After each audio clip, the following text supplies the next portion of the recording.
Welcome back, everybody, to IGN's E3 live show. Now, we've been showcasing the very latest games to come out of E3, and we'll continue to do so until the end of Thursday. We've already seen some fantastic stuff, but get ready to be blown away again. With us now is Treyarch to show off the new Call of Duty. You bet that there's going to be a ton of explosions. Thanks, Jess, and thanks, Mark, and thanks, Adrian, for coming here to show us the next installment in the biggest franchise in gaming. Thank you for having us. So, set it up for us. What are we going to see? Well, we're going to go take a look at Payback, and this level starts about a third of the way in, and you're with Woods, and you're playing Mason, and you're deep behind enemy lines, and this is what Black Ops is all about. This level takes place in Laos, and you've come across a Soviet encampment, and exactly what that is part of our plot, which we're not revealing right now, but you can better believe as part of Black Ops, you're going to be going all over the world, taking on some really dangerous missions. What's great about this level is with Black Ops, we wanted to introduce a variety of new gameplay, and while keeping the core essence of Call of Duty.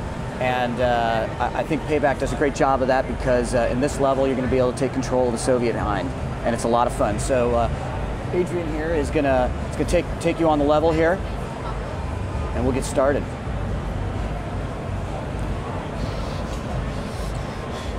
See the Hind?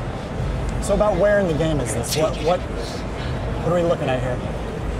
You're a bit of ways in. You guys have been through it. As you can see, Woods, you're playing there.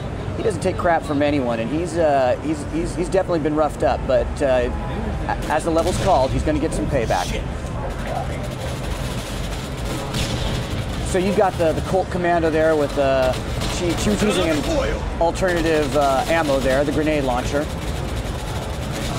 And she's going to take on these Soviet Spetsnaz here. So what did you guys learn while making World at War that you applied to Spec Ops? You mean to Black Ops? Black Ops. Sorry. Hey, you know what? We learned a lot at World at War. I mean, bringing, all about variety of gameplay, introducing new things. We weren't afraid to introduce new things in World at War. I think we, with our zombie mode in World at War, we really took the gloves off in terms of introducing new things. When we went into this project, one of the things we really wanted to do was bring variety of new gameplay. So when the team said they wanted to have a controllable helicopter and they didn't want it to be a rail, we went after it. And when we said we wanted to do big, massive, expansive environments, we went after it. Putting together this level required some significant technical enhancements. I think it showcases off the new streaming technology that we've got. These environments are beautiful. We couldn't have done that with World at War. We knew what the limitations we had in our engine were. We worked on enhancing it for this project, and this is the result. It's really proud of the team, really on all fronts, design and art and tech. The whole thing really came together. As you can see, every single thing that Riz here is shooting at, whether it's a rocket or a gun, has a different explosion effect tied to it. So the effects team really went to town. The controls, the designers really went through the controls. You know, you're a badass Black Ops, and this is a Call of Duty game. We didn't want to make it so when you got in this helicopter, you had to figure out how to learn how to fly this thing. If you can play Call of Duty, you can pick up this controller and fly this Hind. And it basically turns into the most destructive weapon you've ever held. I'm noticing there's a lot of environmental damage. How crazy did you go with that? Is that something that we're going to see throughout the game? Buildings exploding, bridges getting taken out? So, you know what? I think with Call of Duty, what we always try to do, a lot of work goes into it, is we want to make sure that you feel immersed in your environment. So if something's supposed to blow up or explode, that is what we're focused on. So Riz, why don't you back up here for a second, Riz? Take out some of the, take out some stuff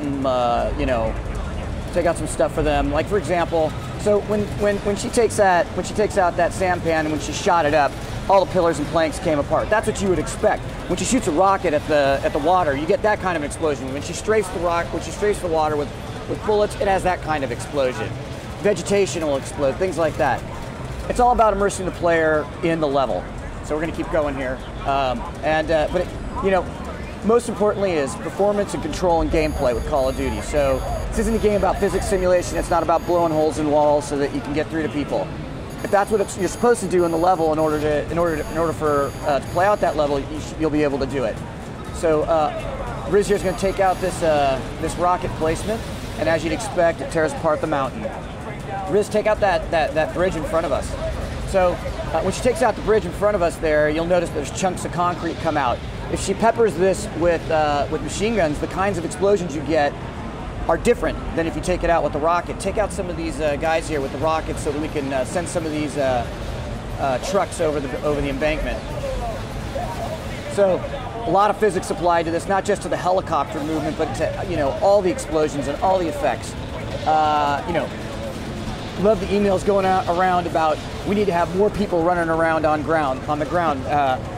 As Rizzo comes in here and she takes out, you guys have come across the Ho Chi Minh Trail here. We wanted to be able to realistically depict what that might look like. And so we needed to make sure that we had a little bit more population going on the ground. When you're taking out all of these different buildings, concrete, dirt, vegetation, everything's exploding. So yeah, this level is incredibly fun to play. The designers really fine-tuned this. It's built for fun and really lets you take control of this hind and unleash havoc on all these these enemies here. So as you can tell, she's just taken out this bridge, and it is just going to get destroyed. Depending upon where it explodes, where the bridge will explode. Do me a favor, pepper these pipelines, these oil pipelines with some different ammo, just so you can see how it might work differently. Yeah. So the setting and time period is one that a lot of video game designers don't approach because it's a bit sensitive. How are you going about doing the storytelling for this that kind of gives it a sense of realism and yet doesn't, step on any toes? So we do our research so that when you're looking at something, or and whether it's an environment or you're looking at characters or you're playing, those are, we do strive for some authenticity there to make sure that the player's immersed in it. But this is our own creative associated with it, and it was inspired by learning about a lot of the Black Ops missions that occurred during the era. Good job, Liz. So we definitely, meeting with people, our veterans from the SOG and also the Soviet Spetsnaz, and then doing our own research, we learned about these deniable operations, this unconventional warfare.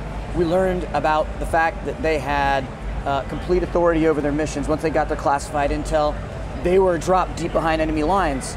And this is an era and a time when these black operatives, there wasn't anybody back at control watching them on a television set, ready to send in reinforcements. These were deniable operations at a time when the men on the ground had to take care of their business. So we learned that they were able to outfit themselves however they wanted with whatever weaponry, and that's kind of the mindset that our designers have gone into as we've created these sets and our story.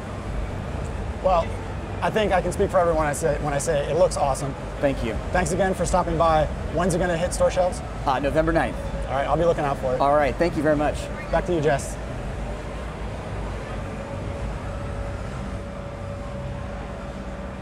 Looking good. Thanks for stopping by, everybody. So what did you guys think at home? Better than Modern Warfare 2? Send us your thoughts by following our Twitter at IGN, hashtag IGN Live. We're going to take a little break right now, but the show will go on at 2 p.m. amid a hail of bullets. Bulletstorm will be in the house along with another giveaway. See you soon.